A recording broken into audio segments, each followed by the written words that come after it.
Welcome to the Medal of Honor induction ceremony in honor of Staff Sergeant Ryan M. Pitts. Sergeant Pitts was awarded our nation's highest and most prestigious award for valor by the President of the United States, the Medal of Honor. This morning, he will formally be inducted into the Pentagon's most sacred place, the Hall of Heroes.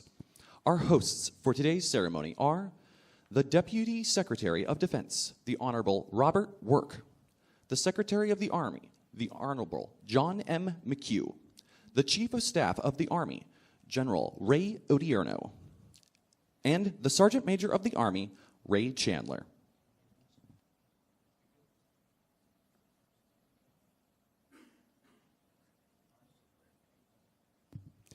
Ladies and gentlemen, please stand for the arrival of the official party and remain standing for the singing of our national anthem by Sergeant First Class Pablo Talamante and the invocation, which will be delivered by Chaplain Donald L. Rutherford.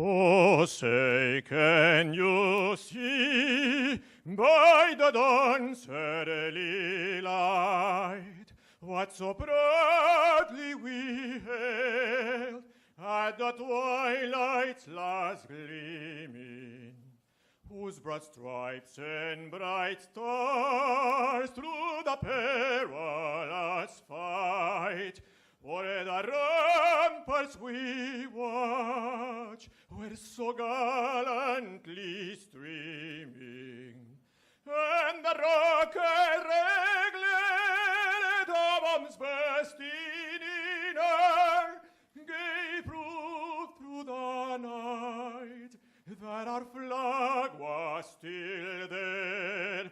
Oh, say does that star-spangled banner yet wave o'er the land of the free and the home of the brave?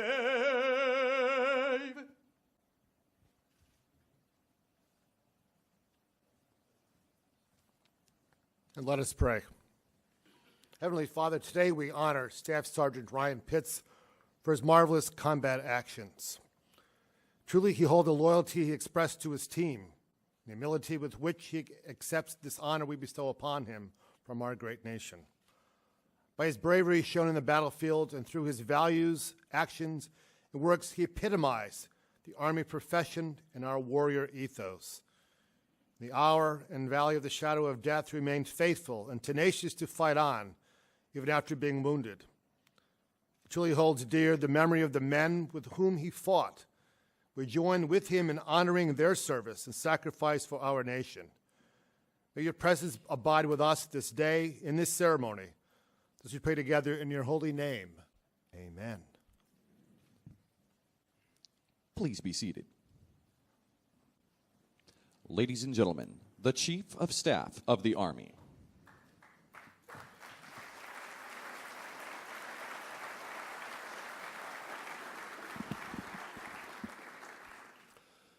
Good morning, everyone.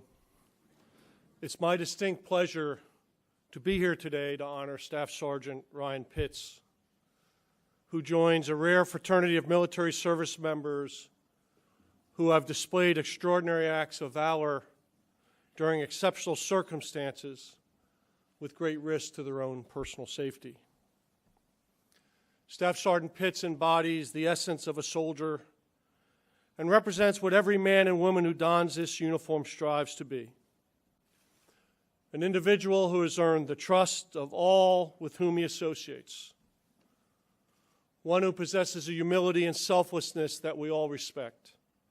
One who embraces esprit de corps and routinely demonstrates a dedication to his profession that epitomizes the ethos of the American soldier.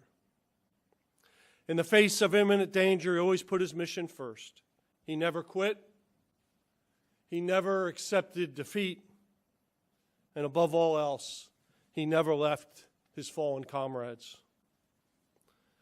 Today we are here to honor Staff Sergeant Pitts, but we must never forget the sacrifices of the 9 soldiers lost on July 13, 2008 at Vehicle Patrol Base Kaler in OP Topside.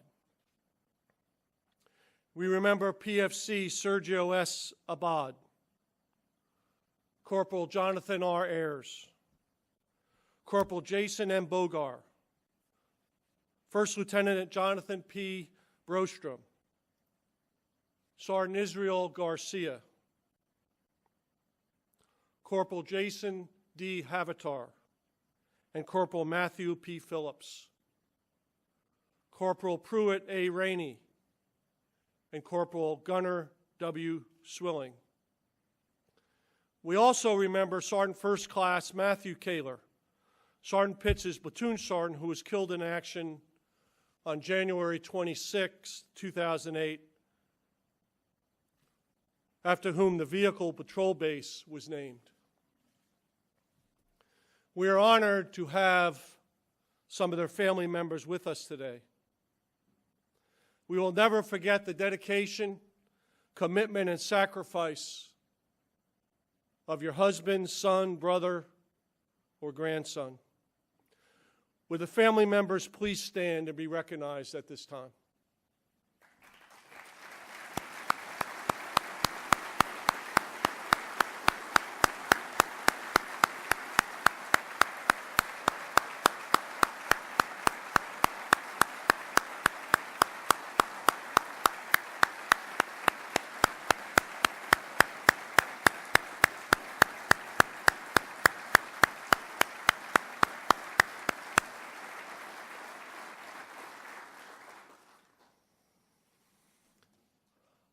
I would also like to welcome with us today Senator Shaheen from New Hampshire, Senator Kelly Ayotte from New Hampshire, Representative Ann Custer from the 2nd District of New Hampshire, Deputy Secretary of Defense Robert Work, Secretary of the Army John McHugh, General Retired Gordon Sullivan, the 32nd Chief of Staff of the Army, Sergeant Major of the Army Ray Chandler, our other Assistant Secretaries of the Army, General Officers, Sergeant Majors, other distinguished guests from our Department of Defense and Army leadership that are joining us here today. I'd also like to recognize Medal of Honor recipients, Colonel Retired Harvey Barnum Jr., First Lieutenant Retired Brian Thacker, and Staff Sergeant Retired Kyle White. I'd also like to extend a special welcome to Sergeant Pitts' family and friends, his wife Amy, his son Lucas, his grandmother Kathleen, father and mother-in-law Michael and Claudette, and his brother Scott. And it's also appropriate that we recognize the members and leaders of Chosen Company, 2nd Battalion, 503rd Infantry Regiment from the 173rd Airborne Brigade Combat Team Sky Soldiers who are here with us today. All of us who wear this uniform understand the personal nature of combat and the complete reliance we have on our brothers and sisters in arms. And your presence today reinforces these strong bonds formed under extraordinary conditions. And that's who determines who we are as soldiers, the bonds that are formed during the most difficult times. And it's incredibly appropriate that you are all here today, and we're proud of your service and all that you've done. So would you please all stand and be recognized at this time?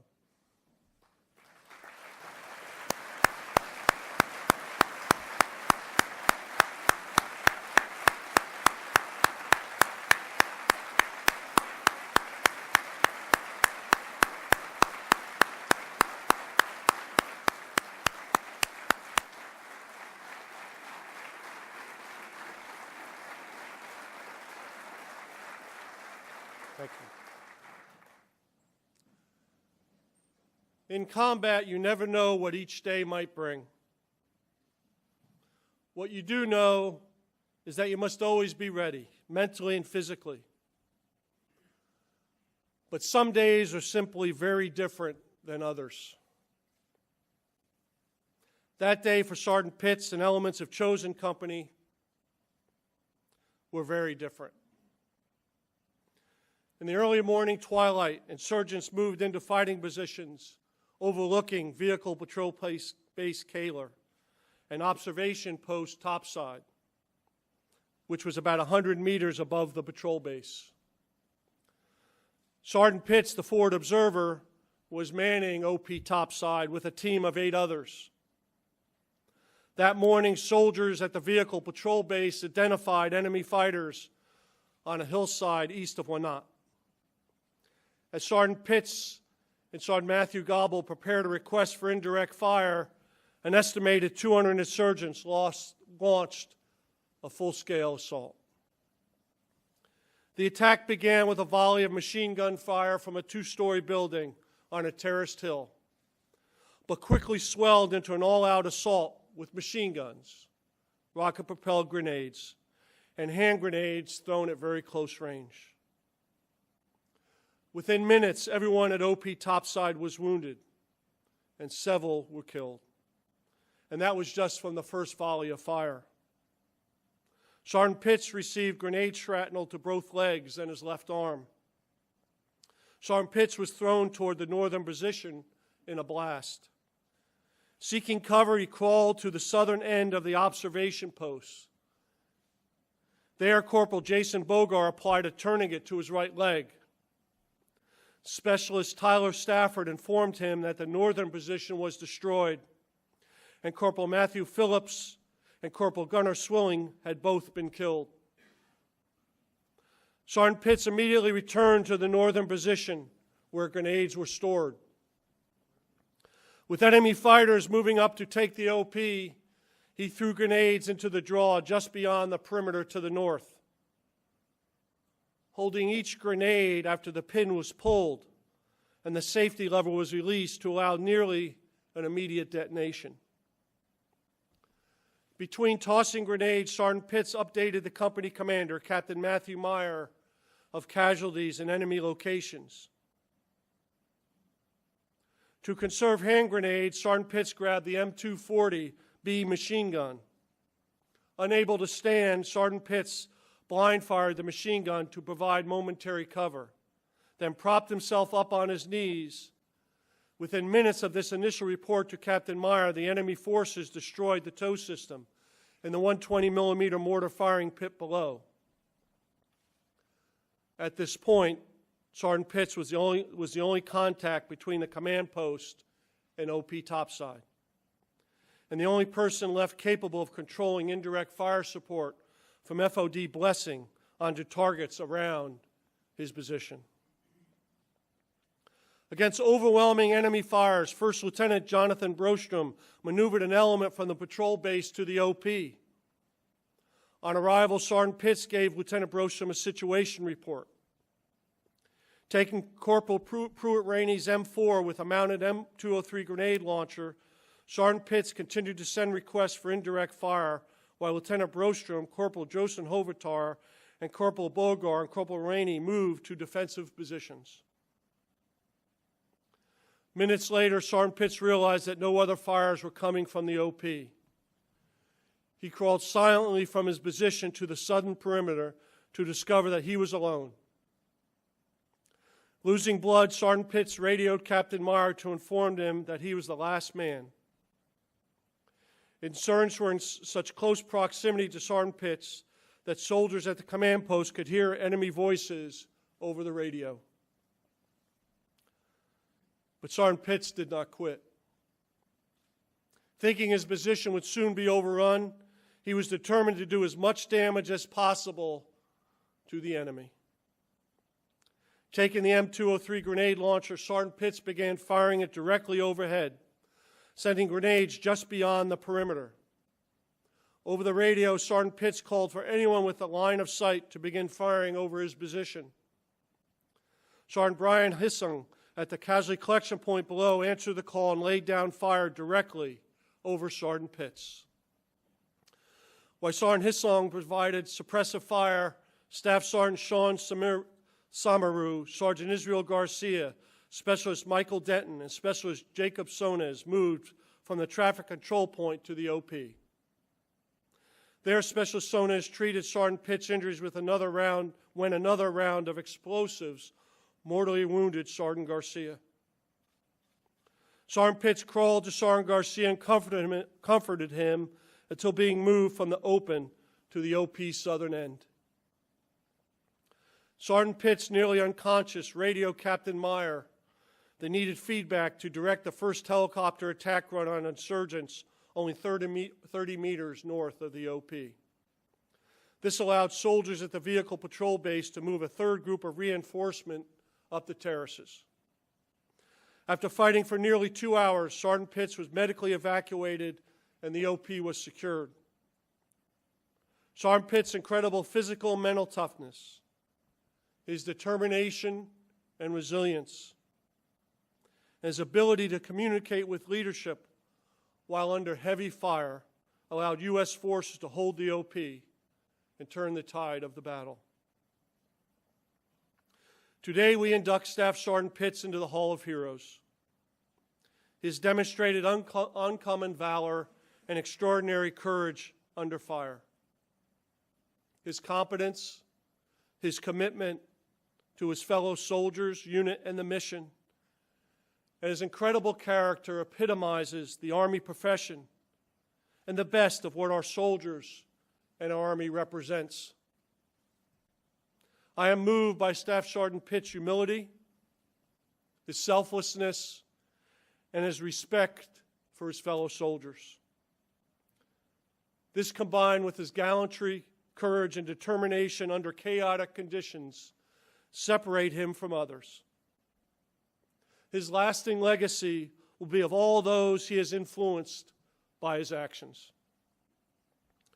We honor Staff Sergeant Pitts, a man of courage and conviction. But by honoring him, we also honor those heroes who fought so selflessly by his side. The bonds formed in combat between our brothers and sisters are everlasting and difficult to describe to someone else. But it's that inspiration that drives ordinary soldiers to do extraordinary things.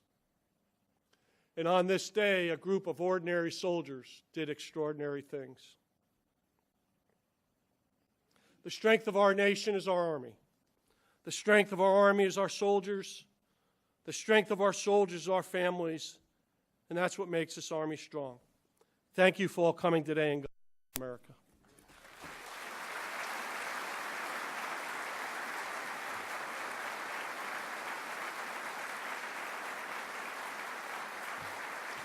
Ladies and gentlemen, the Secretary of the Army.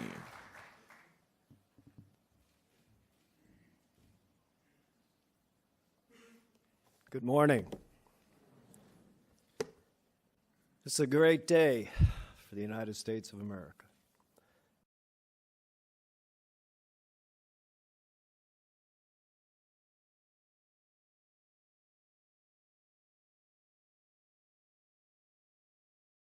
Wonderful ceremonies in this special hall, and it always looks wonderful. But at no time does it look as special as it does on these kinds of occasions. In no time does it look so beautiful, and pretty understandably so. So, thank you all so much for coming. Chief, Sergeant Major, Ms. Chandler, Mr. Secretary, thank you, yes, for being here today to share some thoughts with us, but equally so for what you do each and every day for our men and women in uniform of all of the services. And I want to add my words of welcome to a good share of the New Hampshire congressional delegation here today. Senator Ayotte, Senator Shaheen, and of course Representative Custer. Thank you for, again, as you did yesterday at the White House, sharing in this special moment. And the Chief noted some very special individuals as well, the members, past and present, of Chosen Company, 2nd Battalion Airborne 503rd Infantry Regiment, 173rd ABCT, the chosen few, Ryan's former outfit. They are a storied bunch of soldiers, and we are deeply honored to have them here today, particularly the 36 who were on the ground that day at Wenat, and the 16 aviators who are also here that on that day provided close air support and medevac services. And we have asked them to stand, but I would ask all of us again to recognize them with an incredibly deserved round of applause.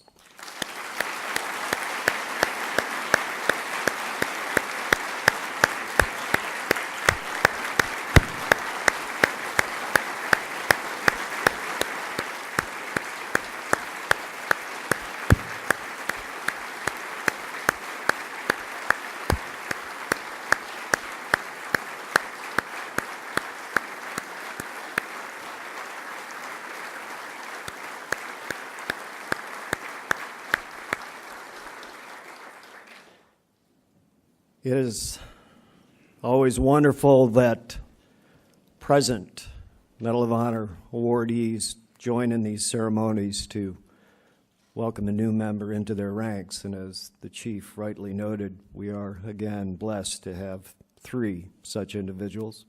Marine Colonel Harvey Barnum, former Army First Lieutenant Brian Thacker, and former Army Staff Sergeant Kyle White. Gentlemen, as always, your presence and your welcoming arms are so very important.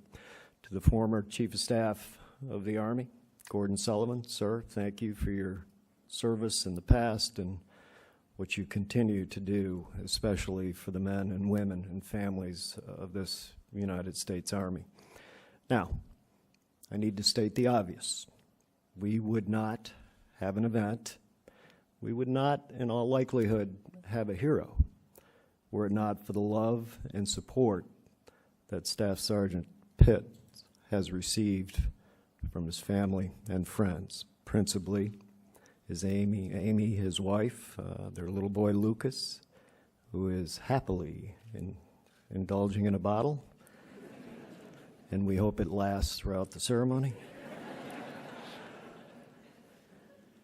The continued love of Ryan's grandmother, Kathleen, Ryan's brother Scott, Amy's parents, all of the good folks who have joined not just in this moment, but have joined him throughout his entire life. And I want each of you to recognize that we recognize each of you in your own unique and important ways has helped make Ryan the hero he has become. And as we heard at the White House yesterday, Amy and Ryan celebrated yesterday their 2nd wedding anniversary. The president, wise man that he is, gave Ryan some wise advice, even though the anniversary and the awarding of the Medal of Honor happened on the same day. He told him, don't rest on your laurels. You got to continue to do better.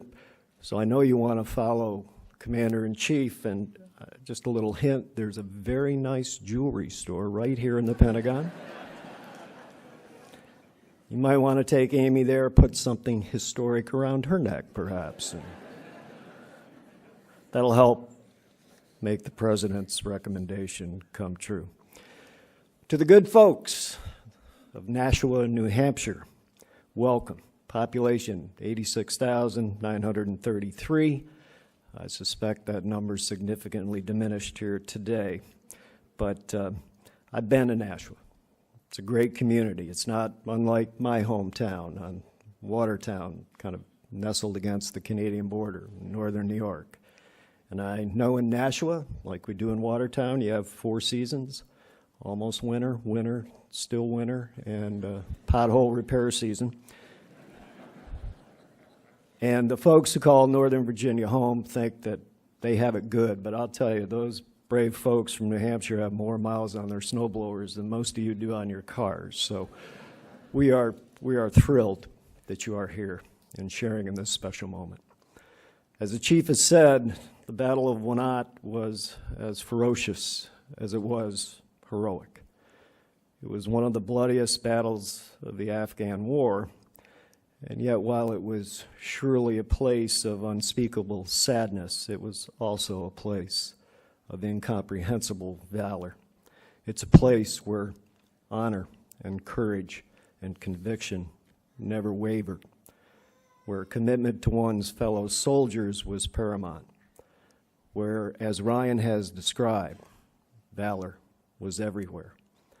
The consistent gallantry has always been a historical landmark of this great U.S. Army and the unselfish men and women whom we are so blessed to have fill its ranks. And as all of us know, the true strength of America's Army is today as it's always been, not in our hardware, not in our high-tech weaponry or secret programs, but it lies instead in our soldiers, our volunteer soldiers, soldiers like Ryan. So, it is incumbent upon all of us, the living, the beneficiaries, to draw new strength, to draw inspiration from the gallantry and the selfless service displayed by Ryan and his teammates. And as the chief noted, that's especially true of the 9 fearless soldiers who fell and the 27 others who were wounded that terrible day. Our hearts, again, go out to their loved ones, and as you've seen, many of whom are with us here this morning. Their sacrifices require from us an equal and unending devotion to their memory and to their cause. It requires the respect, the honor, the glory they have so richly earned through their sacrifice.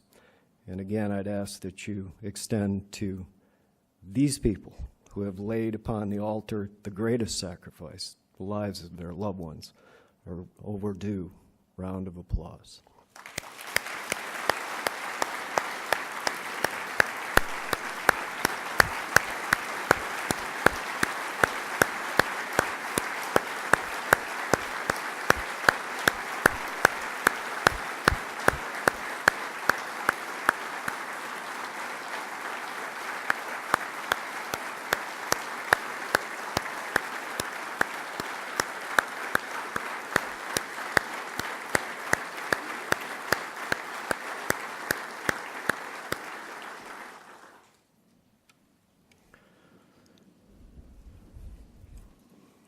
In James Michener's book, The Bridges of Toko-Ri, he writes of an officer waiting through the night for the return of warplanes to an aircraft carrier as dawn is coming on.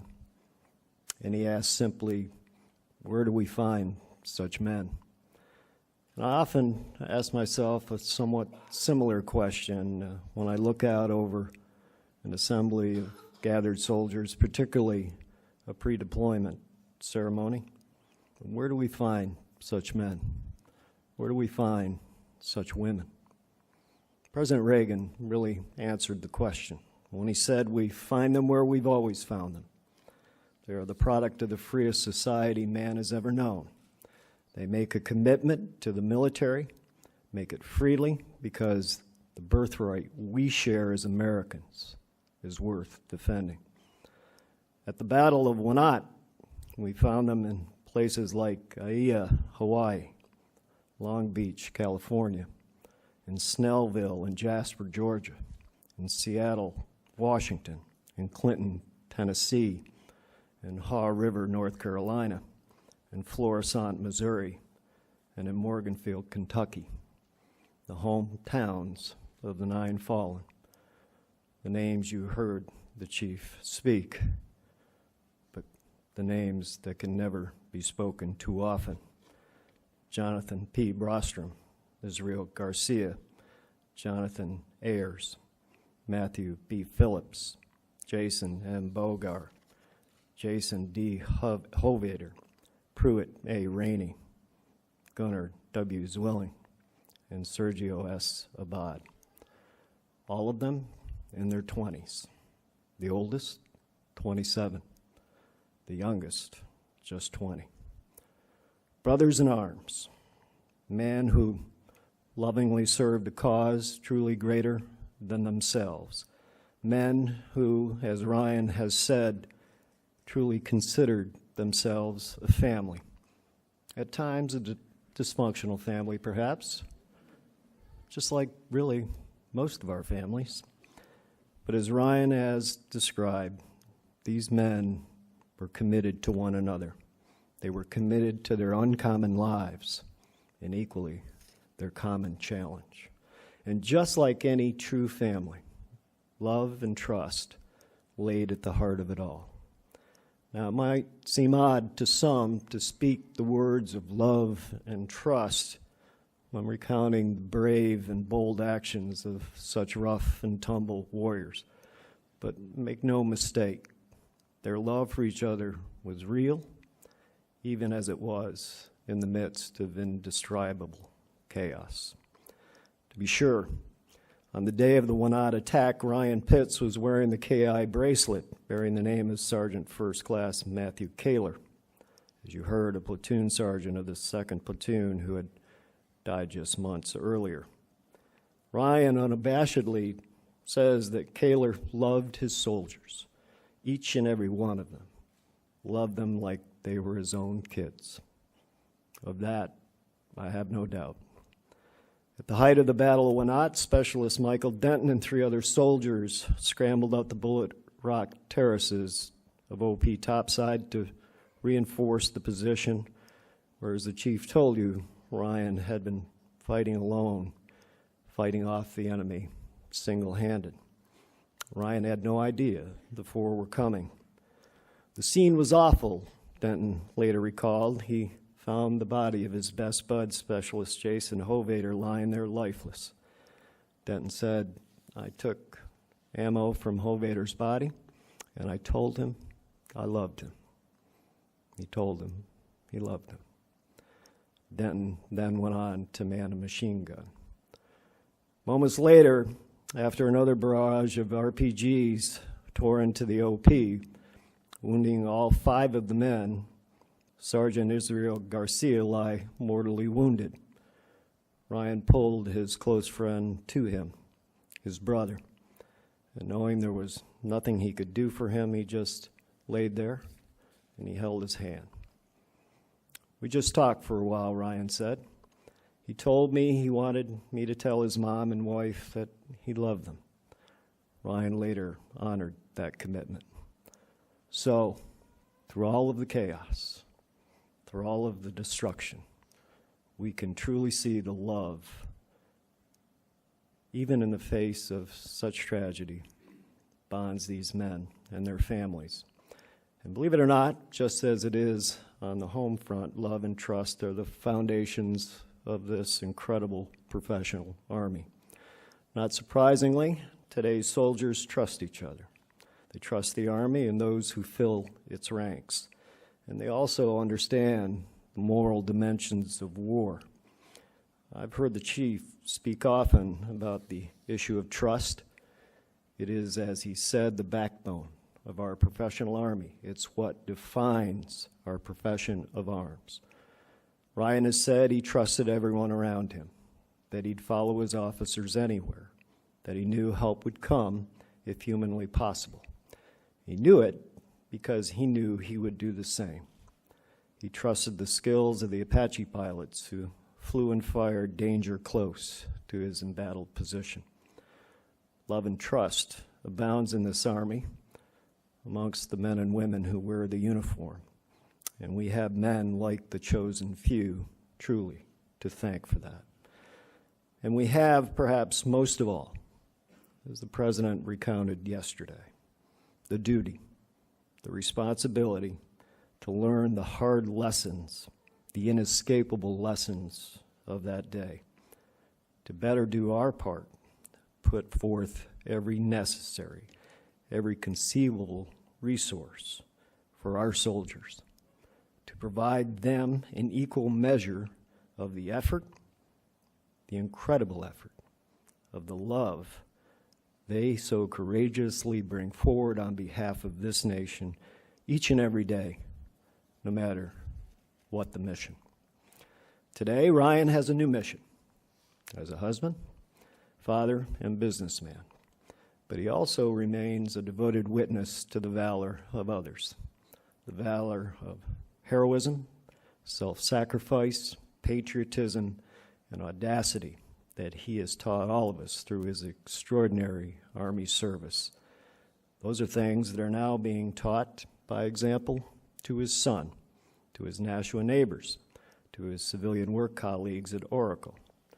Ryan, by the way, my staff recently spoke with the president of Oracle. We told you we'd always be checking up on you, so. The company's president, Mark Hurd, said, not surprisingly, Ryan is a humble leader who is well-liked and respected by his team. He has demonstrated leadership, dedication, and commitment to excellence, and we are very proud to have him as an Oracle employee. Some things never change, Ryan. We are so very proud of all that you've accomplished both on and off the battlefield. Competence, character, they never grow old. But nothing is important to Ryan as the family that he and Amy are raising up there in Nashua. As I mentioned, their wonderful son Lucas is certainly testament to that. The bottle is finished, and apparently Lucas has gone. But I'm sure that once all of the whirlwind has settled down a bit, they'll be anxious to get back to Nashua and back to their everyday lives. You know, I saw a photograph of Ryan and Amy's living room in some of the recent press coverage and couldn't help but notice that on one wall there was a total collage of family photos. And that wall was adorned with the words, love, laugh, live. Ryan has said Lucas will grow up knowing what his teammates did, that he will know their stories, that he will know his daddy is here thanks to the love, the laughter, and the lives of a few good and chosen men. Men and women like those who, thanks be to God, still serve America's Army. So Ryan, Amy, Luke, all your family, God bless you. God bless the memories and families of our fallen and missing. God bless the United States and this glorious Army that keeps her free. Thank you.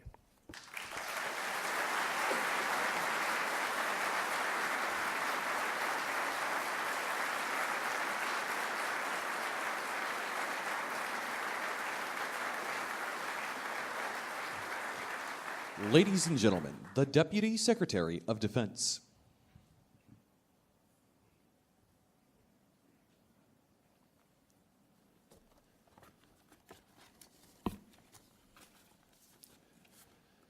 Well, good morning, everyone. I must say that following both General Odierno and Secretary McHugh are two hard acts to follow. But Secretary McHugh, General Odierno, General Sullivan, Sergeant Major Chandler, distinguished members of Congress, Gold Star families, members of the Medal of Honor Society, families of our veterans and the men and women who serve our country today in uniform, our civilian employees, and in particular, our very special guests here this morning. On behalf of Secretary Hagel, I want to welcome and thank you all again for being here today to honor the exceptional heroism of Staff Sergeant Pitts. I must say I've been fortunate in the first 2 months of being the Deputy Secretary of being able to participate in 3 Medal of Honor ceremonies and 2 in this hall with the Army, with Kyle White.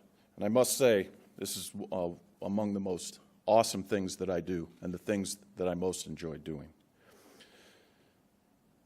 Both Kyle White and Staff Sergeant Pitts served in the same company, chosen company, 2nd Battalion of the 503rd Infantry Regiment, 173rd Airborne Brigade, and who is also here with us today.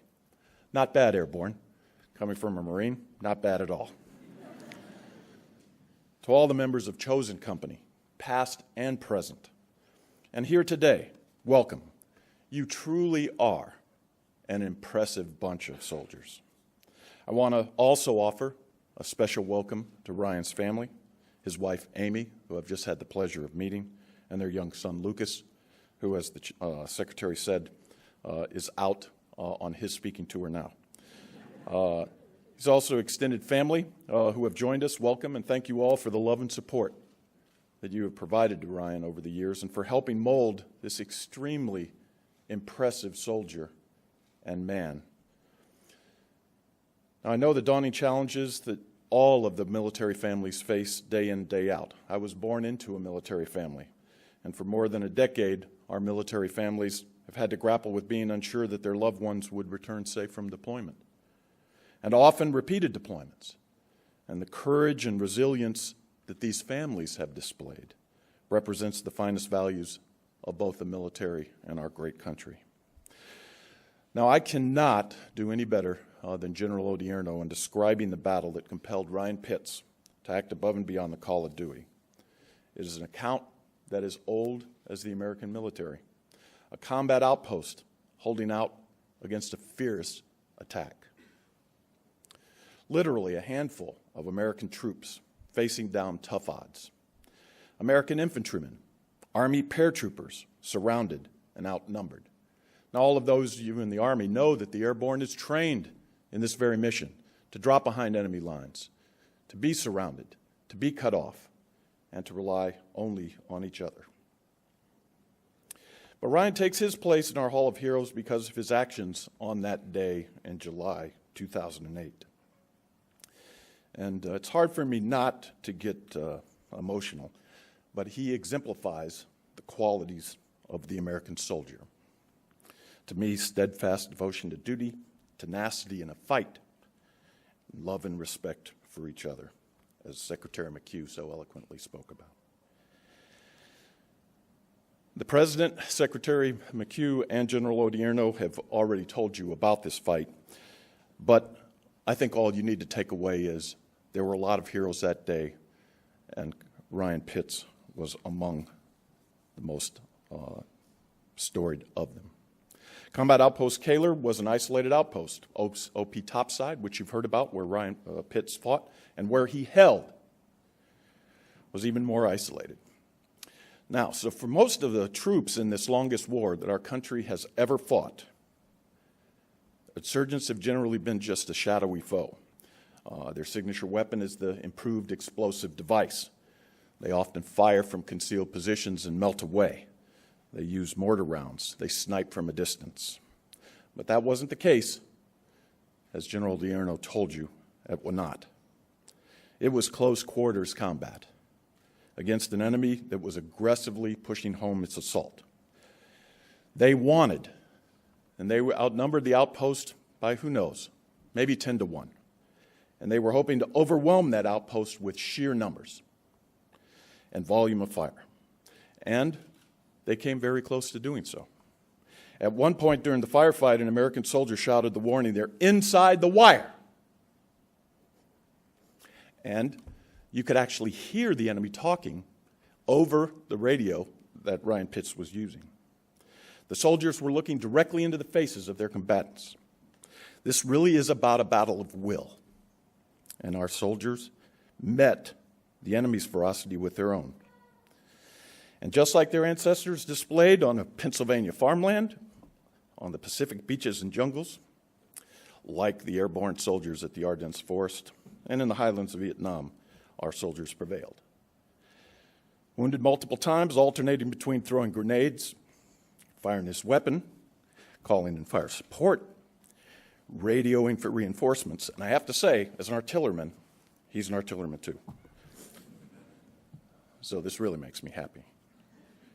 But he continued to fight for his brothers who lay around them and those who were still alive and fighting the enemy. They truly are a close-knit band of brothers. And because of what Ryan did that day, the bodies of all of the 9 heroes that we've talked about today were saved from enemy hands. If it hadn't been for his bravery and determination, and those of all of them fighting alongside him, the position most certainly would have been overrun. That personal commitment to bring our soldiers home be they living or dead. Goes to the very spirit of our fighting men and women. Now, Ryan's former company commander, Matthew Meyer, spoke to Ryan right after the fight. And Ryan told him that he thought that he was going to die, but he was going to do everything he could to keep the enemy away from the bodies of his comrades. So as Meyer emphatically recounted, when all looked lost, Ryan's actions saved the day. He did not give up. You all saw the movie Saving Private Ryan. This was Saving Ryan's Privates and all of the people around him. As we honor this fine American, we also recognize the honor and service and the sacrifice of those 9 soldiers and all the other soldiers of chosen company who fought that day. And as Ryan said with his customary modesty, I didn't earn the medal, we all earned it. We also honored the millions of Americans who have served and continue to serve over the past 12 plus years of war. This is the longest period of prolonged combat in our history. I had the opportunity to travel to Afghanistan recently and see some of these outstanding young Americans who are putting their lives on the line every day and to protect our nation.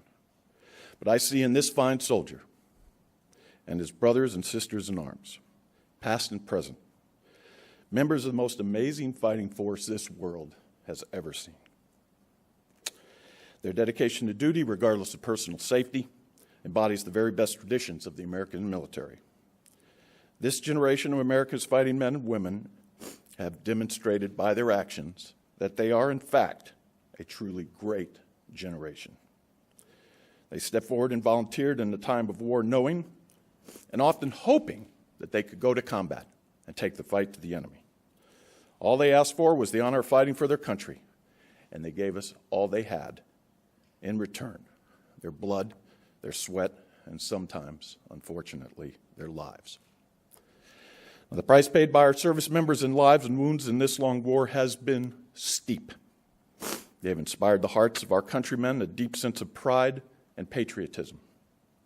As Douglas MacArthur so memorably told the West Point cadets in his famous farewell speech, from one end of the world to the other, the American soldier has drained deep the chalice of courage. Now, as these wars draw to an end, millions of veterans will follow the example of Ryan Pitts, Kyle White, all the other Medal of Honor winners, and all of the other men and women who've served in our country during this time of war. And they return to civilian life like Ryan and lead meaningful lives and contribute to their communities and their companies. And having served on the country on the field of battle, this generation of service members will continue to work hard to change our country for the better, whether they're in or out of uniform. Ryan, you brought great honor upon yourself, your family, the United States Army, and the entire nation. I know, as I did with Kyle White, I think everyone knows that out of the millions of men and women who've served in uniform, less than 4,000 have been awarded the Medal of Honor, as is our custom. Whenever they walk into the room, regardless of your rank or position, we stand and salute.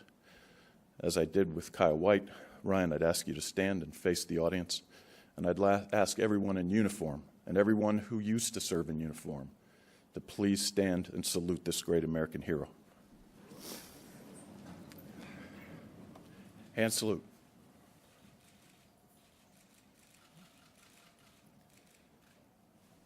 Thank you. Ryan, I can't tell you how proud I am of you, how Secretary Hagel is proud of you, the President, all Americans, everyone in this room, and everyone we represent. We are very grateful for your bravery, your service, and your sacrifice. Thank you, Ryan, to all of those who stood by you that day, to those who lost their lives, to all of the soldiers who are here, and to all of the soldiers around the globe who support our nation. May God bless you all. Thank you very much.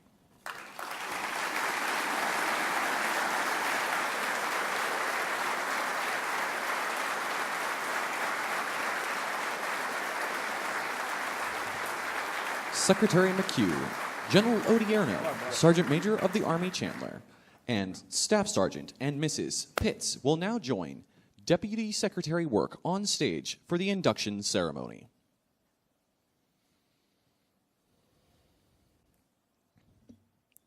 The President of the United States of America, authorized by Act of Congress, has awarded the name of Congress the Medal of Honor to Sergeant Ryan M. Pitts.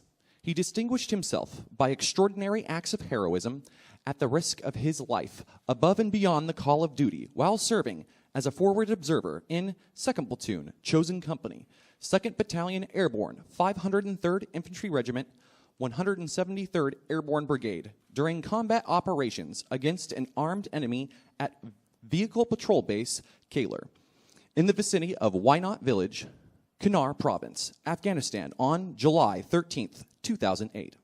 Early that morning, while Sergeant Pitts was providing perimeter security at Observation Post Topside, a well-organized anti-Afghan force consisting of over 200 members initiated a close proximity, sustained and complex assault using accurate and intense rocket-propelled grenade, machine gun, and small arms fire on Wynot Vehicle Patrol Base. An immediate wave of rocket-propelled grenade rounds engulfed the observation post, wounding Sergeant Pitts and inflicting heavy casualties. Sergeant Pitts had been knocked to the ground and was bleeding heavily from shrapnel wounds to his arm and legs. But with incredible toughness and resolve, he subsequently took control of the observation post and returned fire on the enemy. As the enemy drew nearer, Sergeant Pitts threw grenades, holding them after the pin was pulled and the safety lever was released to allow a nearly immediate detonation on hostile forces. Unable to stand on his own and near death because of the severity of his wounds and blood loss, Sergeant Pitts continued to lay suppressive fire until a two-man reinforcement team arrived. Sergeant Pitts quickly assisted them by giving up his main weapon and gathering ammunition, all the while continually lobbing fragmentary grenades until these were expended. At this point, Sergeant Pitts crawled to the northern position radio and described the situation to the command post as the enemy continued to try to isolate the observation post from the main patrol base. With the enemy close enough for him to hear their voices, and with total disregard for his own life, Sergeant Pitts whispered in radio situation reports and conveyed information that the command post used to provide indirect fire support. Sergeant Pitts's courage, steadfast commitment to the defense of his unit, and ability to fight while seriously wounded prevented the enemy from overrunning the observation post and capturing fallen American soldiers, and ultimately preventing the enemy from gaining fortified position in higher ground from which to attack Wynot Vehicle Patrol Base. Sergeant Ryan M. Pitts' extraordinary heroism and selflessness above and beyond the call of duty are in keeping with the highest traditions of military service and reflect great credit upon himself, Company Charlie, 2nd Battalion Airborne, 503rd Infantry Regiment, 173rd Airborne Brigade, and the United States Army.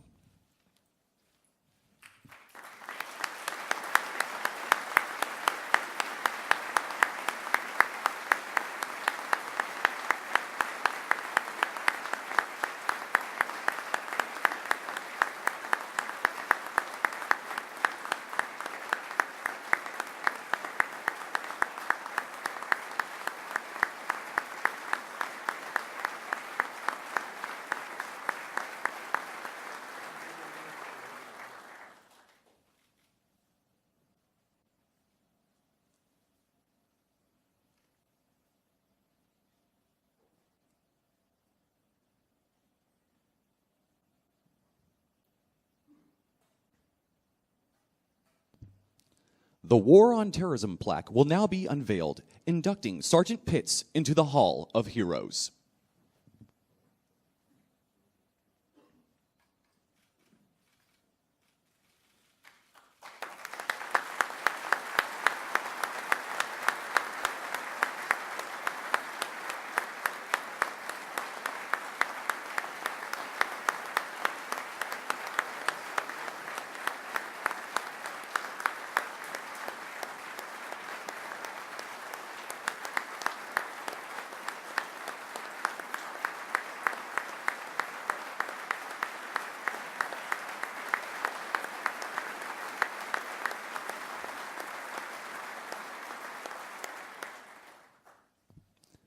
At this time, Deputy Secretary Work will present the Medal of Honor flag.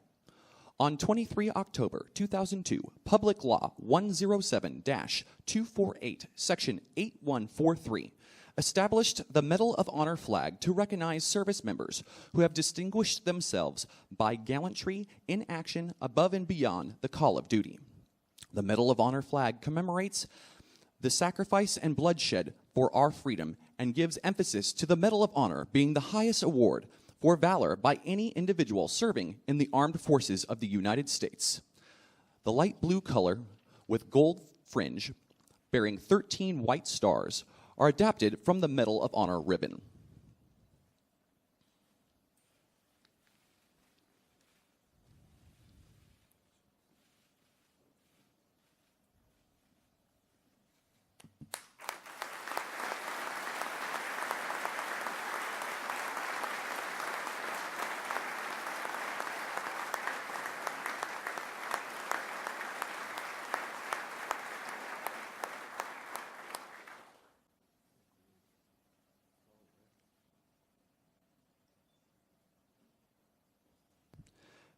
Thank you, Deputy Secretary Work, Secretary McHugh, General Odierno, Sergeant Major of the Army Chandler, and Mrs. Pitts. Ladies and gentlemen, Staff Sergeant Ryan Pitts.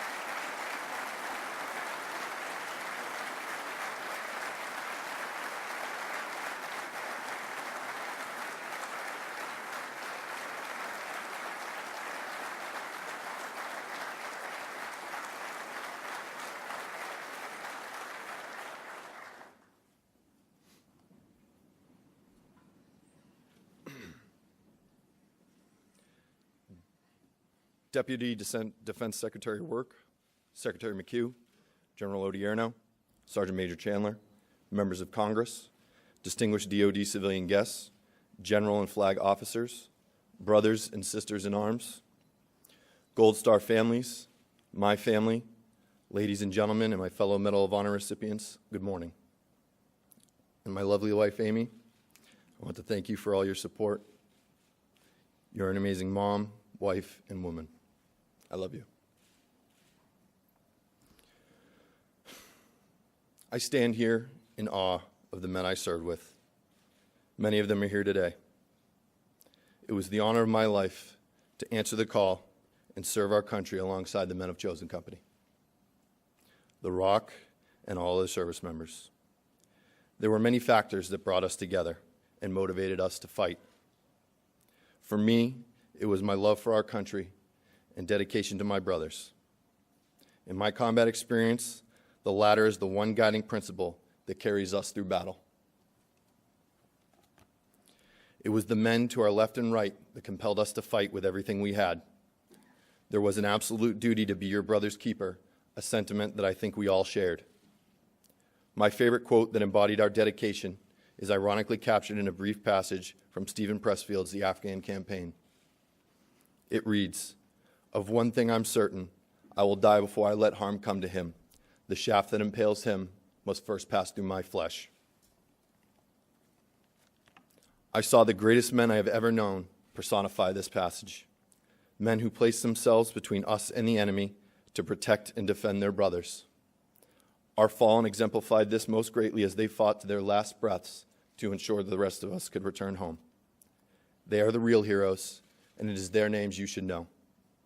Specialist Sergio Abad, Corporal Jonathan Ayers, Corporal Jason Bogar, First Lieutenant Jonathan Brostrom, Sergeant Israel Garcia, Corporal Jason Hovader, Corporal Matthew Phillips, Corporal Pruitt Rainey, and Corporal Gunners Willing. These men and so many others displayed extraordinary acts of valor that day.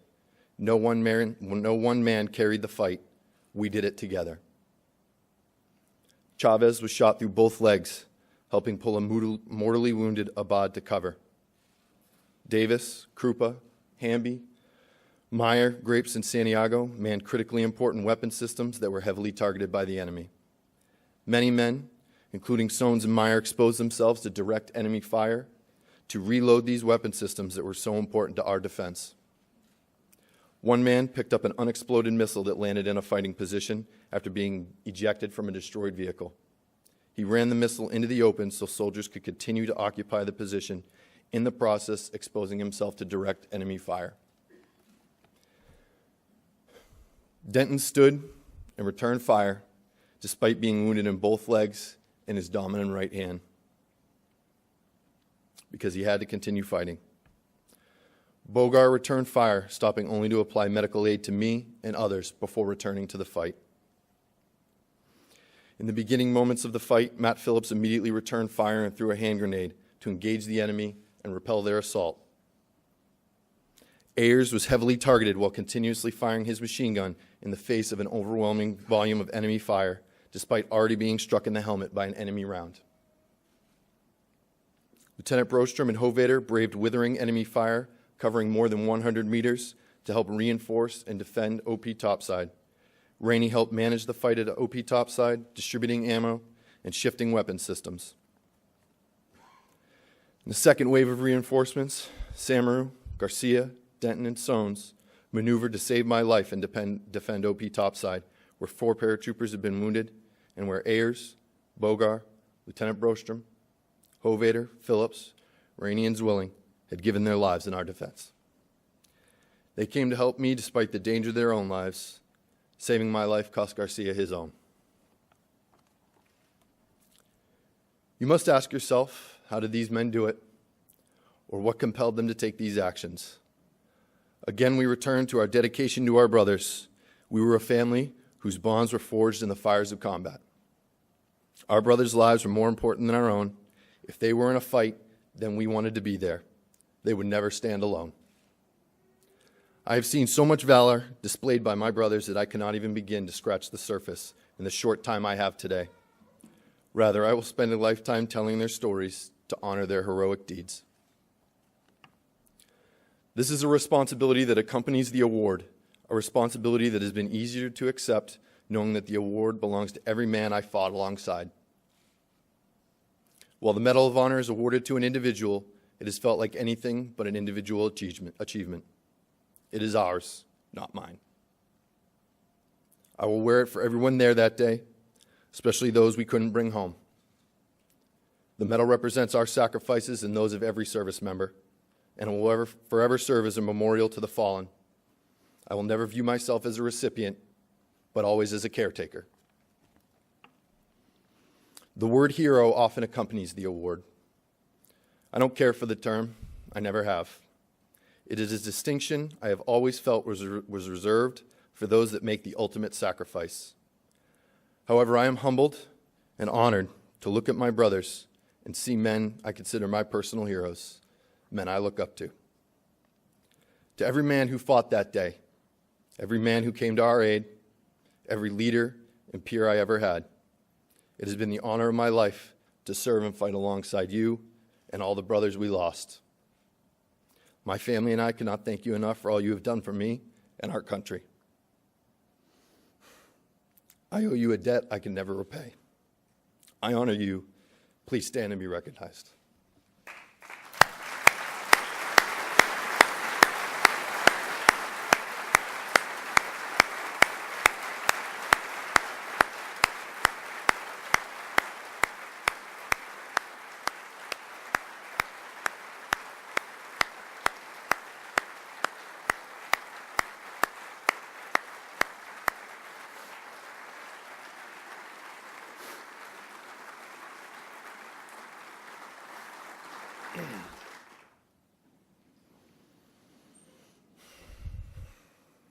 To the families and loved ones of Sergio Abad, Jonathan Ayers, Jason Bogar, Jonathan Brostrom, Israel Garcia, Jason Hovader, Matthew Phillips, Pruitt Rainey, and Gunnar Zwilling. I have thought about them and their sacrifices every day. I will for the rest of my life, and I am not alone. You raised, molded, and loved incredible men, Many of the men present in this room are here because of their actions, actions that changed the course of history for us, actions that gave the rest of us a second chance. My son Lucas exists because of them, as do many other men's children. I promise that my son will grow up appreciating the sacrifices of men he never knew. I miss them dearly, but it is awe-inspiring that such men lived. They were professionals. They were warriors. Thank you, chosen few, The Rock.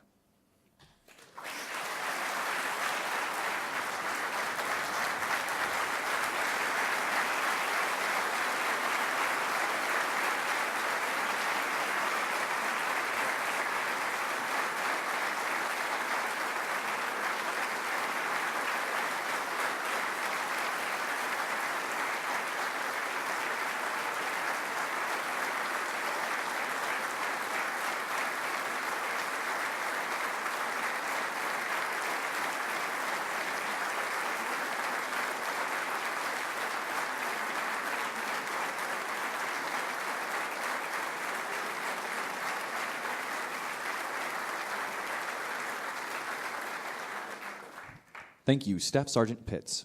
Ladies and gentlemen, please stand and join in the singing of the Army Song. The words to the Army Song can be found in your program. March along, sing our song with the army of the free. Count the brave, count the true, who have fought to victory. With the army and proud of our name, with the army and proudly proclaim. First to fight for the right and to build an nation's might, and the army goes crawling along. Proud of all we have done, fighting till the battle's won, and the army goes rolling along. Then it's high, high, hey, the army's on its way. Gun of the kid is not as strong, for wherever we go, you will always know that the army goes rolling along.